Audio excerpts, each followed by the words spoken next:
Alors, petite question, est-ce qu'il y a des habilitations particulières pour ouvrir une société dans le bâtiment? Alors, pour ouvrir une société dans le bâtiment, tu parles légalement ou mon oui. point de vue? Ouais. Légalement, il y a le côté légal, le côté aussi, est-ce que tu as les compétences pour, mais bon, c'est pas forcément relié. Dis-nous. Alors, aujourd'hui, quand tu ouvres une société, enfin, du moins quand j'ai ouvert ma société, on nous demandait d'avoir une compétence dans le domaine dans lequel on allait ouvrir notre société. Ok. Donc, si tu voulais ouvrir une société de peinture, on te demande un diplôme de peinture. Si tu voulais ouvrir une société de carrelage, voilà, on va te demander un diplôme de carreleur, etc. Et du coup, ça veut dire que si c'est une société tout corps d'État, on... Voilà. Et ben, vu que tu n'as qu'un seul code NAF qui Ouais. correspond qu'à un secteur d'activité, c'est compliqué. Généralement, de toutes les façons, dans une société tout corps d'État, enfin, vaut mieux que la société ait une personne par corps de métier.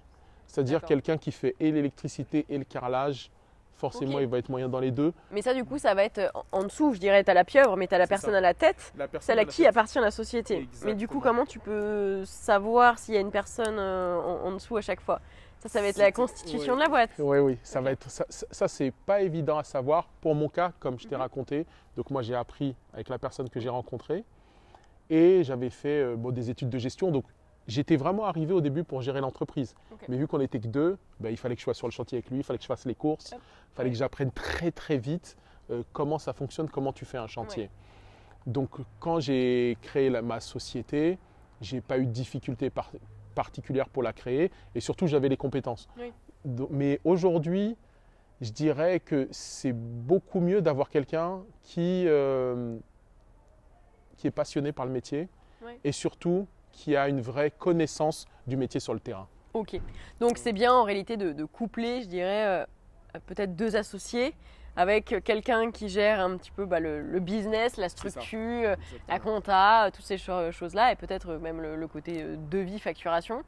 Et hop, l'autre personne qui est sur le terrain, qui là va maîtriser la sensibilité du joint, de toutes ces choses-là. Cette couleur-là, c'est mieux, ce matériau-là, c'est mieux. Mais c'est tout à fait ça, Emeline. C'est-à-dire qu'aujourd'hui, la facturation, les commandes de matériaux, la compta sont des choses qui prennent énormément de temps. Et avoir une personne à part entière. Généralement, il y a plein de boîtes où tu vas entendre que les gars sont bons, mais ils sont mauvais dans l'administratif. Tu vas demander un papier d'assurance, il va mettre 3 semaines à arriver. Alors que le papier d'assurance, il est dans le téléphone, dans la boîte email, dans le drive. Tu le demandes normalement dans les 2 minutes, tu l'as. C'est là où on en revient à la base aussi, où les gens, souvent, on est soit manuel, soit on est plus cérébral. Et c'est vrai que c'est pas un cliché, ça vient de quelque part. La plupart du temps, moi, les devis que je peux voir dans le bâtiment, il y a des fautes partout.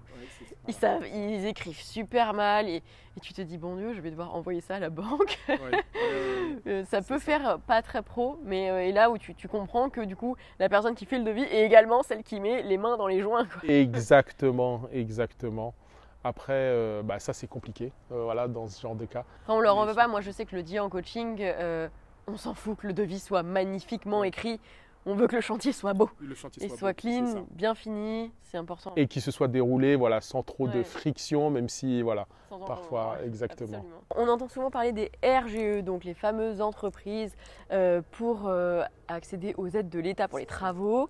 Est-ce que tu peux m'expliquer un peu le fonctionnement et comment on fait pour en devenir une et du coup, est-ce que c'est simple, est-ce que c'est compliqué?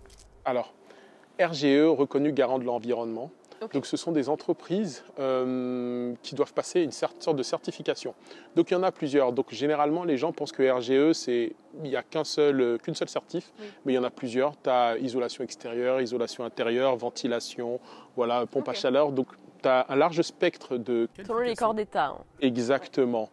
Et ces entreprises-là, en réalité, il y a une formation à passer qui n'est pas obligatoire, mais qui est préférable de passer.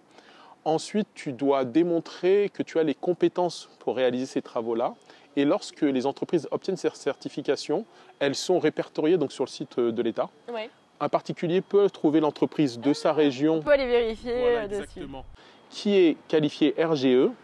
Et à partir de là, ce particulier va obtenir des aides pour réaliser certains types de travaux. Ok. Donc si tu veux faire une isolation par l'extérieur, Ouais. tu vas obtenir une enveloppe d'aide qui va te permettre à toi de diminuer le montant à toi que tu vas rajouter en complément. Ok, donc on va rentrer dans les cases pour obtenir les travaux.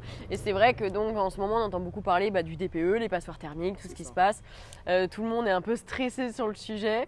Donc les entreprises ont tout à fait raison de passer RGE pour remonter un peu dans la côte aussi des entreprises qui sont clean, on l'espère, et du coup de rentrer dans la case pour obtenir les aides et faire baisser la facture travaux. Parfaitement, c'est exactement ça. Ok, ça marche. C'est bénéfique pour tout le monde, sachant que ce sont des entreprises qui sont contrôlées. Ouais. Donc il y a oui, il y a des contrôles. Il y a un certain nombre de chantiers en fait. Donc le RGE, tu l'as pour, je crois que c'est 2 ans au départ, et c'est renouvelable. Et pendant ces 2 ans-là, il y a des contrôles. Je crois qu'on pose des questions à tes clients également. Et tu dois faire un certain nombre de chantiers. Donc tu ne peux pas l'avoir, ne rien faire. Ouais. Oui, c'est pas je l'ai eu, je l'affiche et puis c'est bon. Je suis tranquille. Non, absolument pas. Ah, c'est bien, il y a un réel suivi de ce côté-là. Normalement, ça se passe comme ça. Voilà. Normalement. Exactement. Ok, ça marche. Merci.